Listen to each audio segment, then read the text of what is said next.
Hello.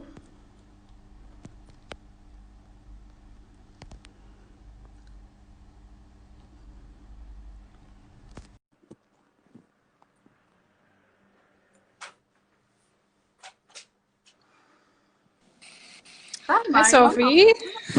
Long time no see. Yeah, how are you? Okay, so welcome to the new edition of Elisava Alumni Dialogues.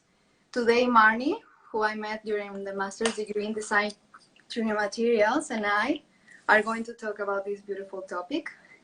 But first, we will introduce ourselves so you can know a bit about us. Marni, should you start or shall I? You go ahead. You go ahead first. Okay. I'm Sofia. I am an industrial designer. I'm from Mexico. And now I am doing an internship at Kamai Studio as a material designer. And I don't want to say much about this because maybe my activities or my role will show up during this conversation. So you go, Marni. Yeah. So my name is Marni. I'm from Vancouver, Canada, and I have a science background, so specifically environmental science. And I recently completed the Master of New Materials, of Design through New Materials at Elisava with Sofi, where I was working on this material research project where I'm using crystals to join waste oyster shells from the oyster farming industry.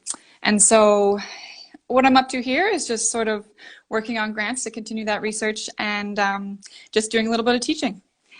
Perfect. So yeah, that's me. Sophie, to get us started here, what even is material design? Well, before I start sharing my experience, I'd like to start with a funny fact for everyone to know. Anyone who wants to Google material design won't find information, or at least not much, related to materials as we know them.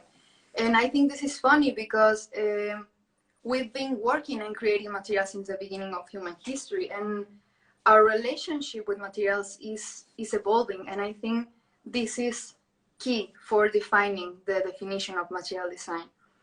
For me, material design is just not creating a material, but designing through it. It's knowing about its properties, so then I can design something out of what I observed. And for example, I would use the material I developed during my master, which is the eggshell residues. This material is telling me that it can break under a certain load, for example, like a ceramic. And therefore, if I want to design an application, I need to consider this.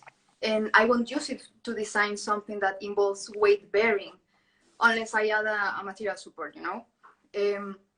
For me, material design, it's knowing the whole context. It's about asking questions such as, am I contributing to research? Am I solving an ecological problem? What are the impacts of the extraction of this material, or the impacts when I have it in my hands, you know? What Yeah. these people wanted to have, and so much more. For me, material design is about asking these type of questions at the end. What do you think Yeah. of material design? Yeah, I mean, yeah, I feel like material design, it sort of touches every single industry and it goes, so much farther than beyond just product design. So it touches interior design, architecture, the medical field, food packaging. It's really everything, and we're becoming so much more aware of it and invested in it right now. And like, I think as sort of a narrow definition, I think material design is just sort of showing alternatives for materials that already exist and material processes that already exist. An example of that might be, say, large companies like Patagonia or Adidas or Nike or Everlane that are all using recycled plastic to replace like nylon fibers or acrylic fibers in their textiles and their shoes. And so what this is sort of just acting as a substitute for materials that already exist for them, and just making sure that they fit within sort of emerging trends. And maybe they have an enhanced function, and maybe they just have more environmental sustainability built into them. And I think that's really, really great. But what really interests me about material design from where we're coming from is sort of the wide-ranging definition of it, whereas like when you're working with a new material, or if you're developing a new material, you're really working with an entirely new material design process. And so by building in these like totally novel and never before seen material design processes, you also have the chance to build in values into those material streams. And so you can build in like, you can address community health, you can address social equality issues, as well as environmental issues, and sort of build them all into that material design process. And so through that, you really have a chance to design for a future that you would like to see that is a bit more fair and a bit more environmental. And so like an example of this would be Precious Plastics, and they're a really cool company where they have this open source community where they share business plans, and they share plans for machinery and design plans for like localized recycling centers. And so you can take all these plans and build your own community hub for recycling. So you bring in your own recycling and you can turn it into something else when you're there, like a chair or a bowl, or you know, anything that you choose. And so what this does is sort of takes recycling from the statewide level down to the community level. And it's interesting because then you sort of like build in a second revenue stream for communities. You build in environmental stewardship, and it's accessible to every country. So not just more developed countries that have, you know, more robust recycling systems. This is available to everyone. And so that through that way, you can sort of encourage environmental sustainability or stewardship on all levels by just developing a new material design process system. So that's sort of what gets me really excited about material design, is just the chance to use materials as a medium to design for the future that you would like to see. I heard you say the word new, and I think we kind of enter into a friendly discussion because of the word new. New means either it is the first time it is produced or seen, and it doesn't have to stay this way, I believe, because design is evolving, so does the classification of materials. It's getting harder for us to work with the old definitions, as for example, a plastic might behave in a similar way to a metal because the properties have been modified.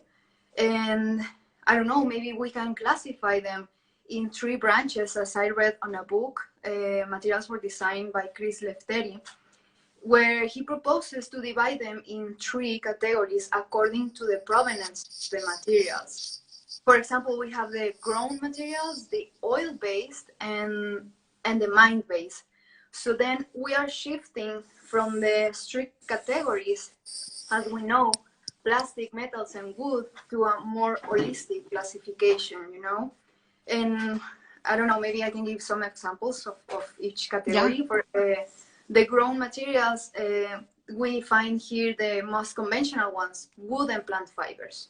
And then we find the unconventional, but yet super familiar, such as our own hair. I've read that hair horse is used as a semi-structural material, for example. Or think about any organic thing, like fish scales, sugarcane, oyster shell, orange peels, and so on. For the oil-based materials, there we find the plastics, we know, for design applications. And the third category, which is mind-based, this means that these materials are extracted from earth. And then we can find here materials we know, such as metals, glass, and ceramics. Mm-hmm. But yeah, anyway, at the end, I think it's hard for us to classify materials. I'm not saying that we should stay with these categories. And as I quote a designer, Ezio Mancini, I'm sure you know, it's like trying to capture a family photograph while the whole family is in constant motion.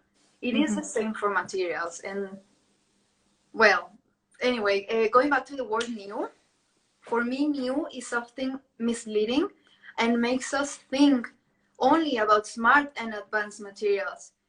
Or that's what I believe before the master, you know? Yeah. And of course, they are part of the new materials, but they are not the only ones. Maybe we are working with already existing ones, such as the ones I've been talking about, and then giving them a new purpose, you know? What's new for you then? Yeah, like I think there's both. I think there's materials that, they really have no historical precedent and they can't be classified as anything but new, which I'll talk about in a second.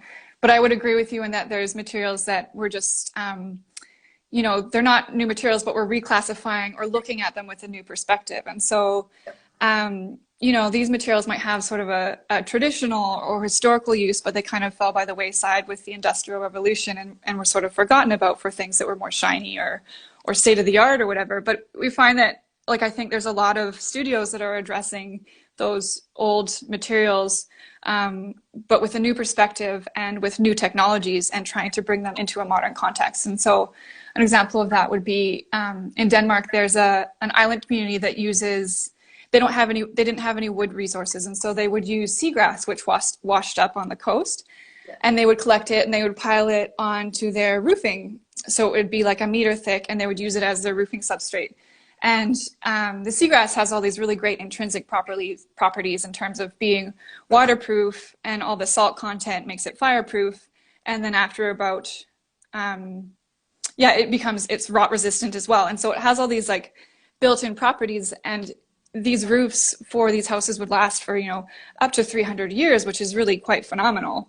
And you're seeing smaller studios sort of starting to take another look at that, sort of forgotten by the wayside material, and seeing if we can, again, reintegrate it into interior design or into architecture. But then at the same time, there are these materials that are just so crazy that their properties are so bizarre that they can't really be described as anything but new. And so when I'm talking about that, specifically nanotechnology, where they take, they build up materials sort of atom by atom, to really custom design these properties that they want that we've never actually seen before. Whereas before we used to sort of seek out materials that would fit into the properties that we're looking for. And so an example of this would be a lattice that is a ceramic, but it's 99% air, and they can take this lattice and crush it and it'll bounce back without breaking. And that's not a property that we know a ceramic to have. Or they can build porosity into metals. And so you can have this metal that has this property of being as durable as a metal, but it also has the density of water, so it floats on water. And that's bizarre, and that's not something that we've seen before. Or something where we're working with finding living organisms and using them as a function to both grow a material and be the material. So that's also, and they're sort of evolving and interacting and living at the same time that we are. And so that's also sort of a new material system that we've also never encountered before. And so, yeah, I think, in terms of what new means, it can be totally new, or it can just be revisited or revisited with a new perspective. And in terms of those innovations, I think those are they're sort of in their very beginning stages, and they're just going to keep growing, and they're going to keep coming at us faster than we even have the chance to regulate them.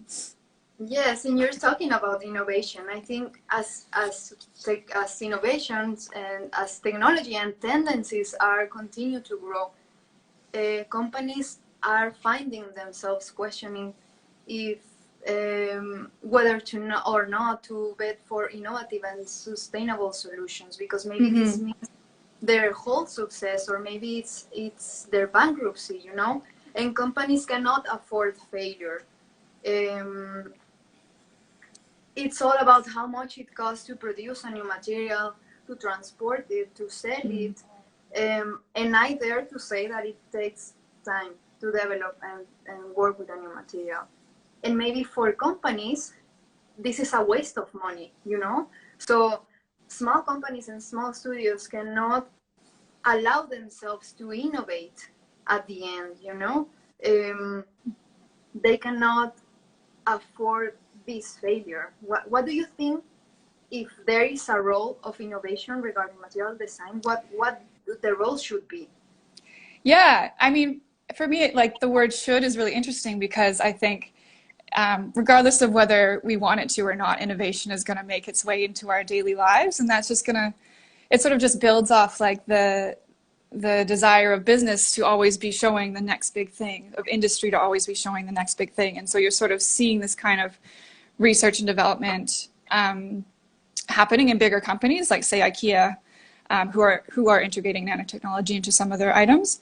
And And so, yeah, when I say innovation, it's not just nanotechnology, also synthetic biology or Internet of Things, where all our objects are sort of digitized and interacting and talking to one another. And so, yeah, I think there are people that are like all for innovation, and I think there are also people that would really like to go back to sort of natural materials that we really like understand on a more basic level and can connect with, and we sort of know the repercussions of using them. I think for me, like innovation is going to happen whether we want it to or not. And while I would really like to see our cities and our societies just becoming like totally subservient to nature, we have a growing population and everybody sort of deserves an equal chance to comfort and health, and everybody sort of wants to consume in the same amount as everybody else. And so I think to address that ever-growing demand, like, while I would like to use natural materials up until a point that we don't disrupt ecosystems, I think in order to make it fair and equitable to everybody, innovation is going to have to sort of come to terms with some of those gaps in terms of who has access to things. And but yeah, I think innovation is really, really exciting because it has the chance to totally change our system. So things like integrating carbon nanotubes into your textiles or into the bricks in your house can totally change how we capture and store energy. And so you're moving like energy infrastructure from something that is really government dependent into sort of the individual level scale. And our societies are built around our access to energy. And so I think that's just like really interesting, exciting how material design can sort of address that. But yeah, we're already seeing things like nanotechnology. It's already in our sunscreens. It's already in our sports gear. We're already being exposed to it without really knowing what like the long-term environmental or human health impacts are. And so it's cool, but it's also a little scary. Yeah, and actually talking about disrupting ecosystems and the negative impacts, I believe material design is already considering this, you know, like sustainability and material design comes hand in hand because both add and complement each other. Fortunately for us, there are so many ways to address sustainability with material design, such as applying the circular economy. And for those who don't know, circular economy, so instead of having a linear life of a product, which is produce, use, and discard, we are bending this line to create branches and new paths to design out waste. For example, there is, I want to say, to explain an example, there's a t-shirt made of algae that is intentionally designed to act as compost when its life ends. So just like nature is working, you know, and why can't we learn from nature? I believe everyone should do this, learn from nature. Talking about biomimicry, and biomimicry is emulating nature's patterns and strategies. So material residues become the nourishment and the nutrient for the creation of new things. So at the end is zero waste. Or I don't know, think about your car. You know, you can replace a component, a material component, because the infrastructure is designed this way, you know? And I don't know, maybe this is good because you're not throwing all of your car away, though it's expensive. But then think about your PlayStation. If the motherboard or the graphics card is not working anymore, and you know these components are full of electronics encapsulated with epoxy resin, then is it like bye-bye PlayStation? We don't know how to disassemble these things, and we don't know where to throw them away. We don't know what material it is. And I don't know, at the end, this becomes e-waste. And talking about throwing away things, why don't we, as material designers, design only with the necessary stuff, you know? We already have a lot of materials. We just have to take a look around us and see the forgotten stuff, or as we call it, waste. And then I question myself, why do we call it waste if it can be put back into the cycle, if it can be used? What what is the definition of the word waste? Yeah. Yeah, I mean, I think material design and sustainability are super interconnected, especially at this time. And I think, you know, moving forward, they're never going to be able to be treated as two separate entities ever again. And I also sort of want to build on what you say in terms of like beyond all the tools that we have to design materials sustainable. I want to say that sustainability also encompasses social equality or social issues as well, because in order for a system to work long term, it has to be equitable. And so that means that the risks of the people at the beginning of the material process, so the people harvesting the raw inputs for the material, have to be balanced with the benefits of the people that are using the end objects. And so I think there's a really growing awareness of the social impacts that are also built into our materials that we're using. And, you know, you kind of see that with people who are now looking to source fair diamonds. They want to know where their diamond comes from, and not that, you know, a 10-year-old dug it up in the Congo. So that you can feel good about the materials that you're using to represent yourself. Or like an example is the bioplastic PLA, which is sort of celebrated for its biodegradability. And so you see PLA being used in a lot of design processes, and it is biodegradable in certain environments, which is great, but at the same time, it's also made from food crops. And so you have to balance that property of biodegradability with food scarcity and a growing population. So there's sort of these questions that you have to think about when you're choosing a material or starting to work with a new material in a design process. And so, you know, you're really setting the tone for a whole project and communicating the values of that project through the materials that you choose to work with or that you choose to develop. Yeah, that's true. I agree on that. Actually, I think then we can come up with the role of what it means for us to be a material designer, you know? Right. At the end, our role is to show these alternatives, to show why a material can be further investigated, you know? How can we rebuild the purpose? It's not just mixing about a bunch of stuff to create something. We as material designers, we share knowledge, and I believe that true change is achieved through knowledge, and fortunately through design we share this. I don't know, maybe we can contribute to industry and society in different ways, such as hemp, you know, the variety of species. Well, it is used for many applications, and because of its properties, it captures carbon, it grows like if it was a plague, like super abundant. It supports great loads. I don't know. Or maybe you can reach society through your senses. Like there's this project called Intimacy 2.0, which is a transparent garment, and it changes its opacity in responding to our heartbeat. Or imagine this futuristic thing. You have a bubble in your head and you can interact with each other, but at the same time you are protected from a virus. You know, we can create beautiful stuff that works, but at the end we are ensuring that information is within reach of anyone, and to give people the tools. And I think that the best tool is knowledge. I believe that. Yeah.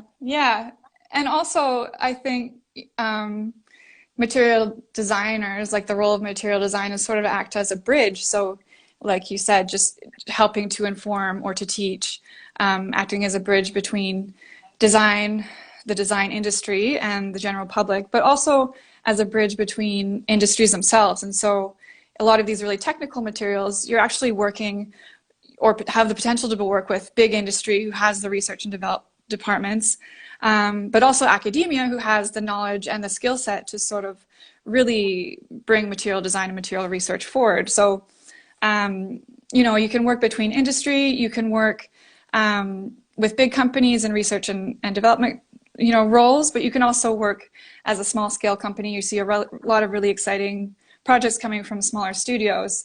And I think new material design can also be applied to the arts or community engagement. There's a really cool project called Frankentoymobile. I think it's in Chicago, but what they do, it's not about creating a new material, but it's sort of creating a new material process. So they take donated old toys and they have a mobile workshop where they go and visit underprivileged, I guess, parts of the community where they sort of democratize design and creativity. So these kids take these old toys, they take them apart and they put them back together into these like crazy Franken-toys. They're like hilarious and they're so bizarre, but in that way they're building in a material design process at the same time as engaging their community and sort of enriching their community. So I think there's like so many, it's really multifaceted in terms of what the role of a material designer could be. And like you said, it's also about transparency. And so you're connecting the products of the design industry with the general public. And I think what we're seeing now is that people really want to know what materials are in their objects that they buy, so that, we don't all have to be sort of like Greta Thunberg in our impact, but you can, through your choices, choose materials or choose to go with companies that have built that transparency into what their material process is into their objects. And so as you consume and as you purchase things, you can sort of shift the priorities of industry, further in the direction that you would like to see it. So I think there's a huge responsibility in the role of a material designer. And I think you really have to be informed. You have to be proactive. And I think you have to be honest about whether the material that you're using or that you're developing is really, truly better, or is it that it's not just that you want something new and exciting to show. And I think, overall, you really have to be able to back that up with research. And I think there's a responsibility there. I agree that we have a huge responsibility there, and that we have to be transparent. I believe that we have to show people why a new material is good or not with founded arguments, with research. And you were saying something about being interdisciplinary, which involves a lot of people. Therefore, I believe some materials are more developed than others, intended for the industrial application, but some of the materials are meant to stay at a conceptual level, like art. But yeah, anyway, I'd like to end my phrase saying that as material designers, we are to think of materials as a promoter of change. Either it is artistically or industrially. Yeah. Yeah. And the field itself is it's growing so quickly. And there's some really exciting projects. It's interesting, like right now you're kind of seeing most of the major developments in the larger companies that can afford to have these research and development parts of their company. But then there's all this work coming from smaller studios. Maybe it's a prototype and it's more conceptual and it's more speculative, but it's also really exciting because it is actually just sort of like creating a new system as opposed to fitting within an existing system. And so I think as we move forward, sort of that gap between high industry and small studio is going to close, and you're going to see more influence in more material design departments sort of in the middle market and more accessible to consumers. So yeah, I think, as a field, it's only really going to continue to grow. And I'm really excited personally about what's coming down the line, because it's just so cool. And, like an example is materials that are, in the future going to be grown and used and disposed of by the individual themselves. Or there's already materials that exist that act as like invisibility cloaks. It's like this Canadian company called Hyper Stealth, and it's like so bizarre. Wow. Or just or like materials that that sort of like interact with their surroundings. So like bacteria or other technologies integrated into your shirt that senses the environment around you, and it can like tell you through its color what the pH of the water is, or whether there's air pollution in your, near environment. And so, yeah, I just feel like it's only going to grow, and we're only going to see really crazy and really interesting and really exciting developments. So yeah, I think we'll see how it goes, but I think that might be for us. That might be it for us in terms of time. I wanted to tell everybody a big thank you for watching and for joining us. And next February, there's going to be a new session of Alumni Dialogues, and they're going to be touching on interior design and teleworking. And so maybe they'll build in some material research into that. Who knows? But it'll be in Spanish, and details will be on the Elisava Alumni social media. So yeah, unless anyone has any questions, I think that might be it for us. We can wait a little bit, just no, it's sure. just lots of hearts. Thank you, everyone. Well, yeah, that would be all for us, and from us, sorry, and well, I think we can do this. For me personally, if anybody wants to reach out and ask me any questions, I love engaging with everybody and making connections. So just reach out to me through my Franklin Street Studio Instagram, and yeah, love to connect. So yeah, mine too. I'll write this down in the comments. Great. If I manage to save this video, which I will, I can have my profile down there. Okay. Wonderful. Well, thank you, everybody. Have a great day or night, depending on where you are. Bye-bye, Marni. Bye. Bye.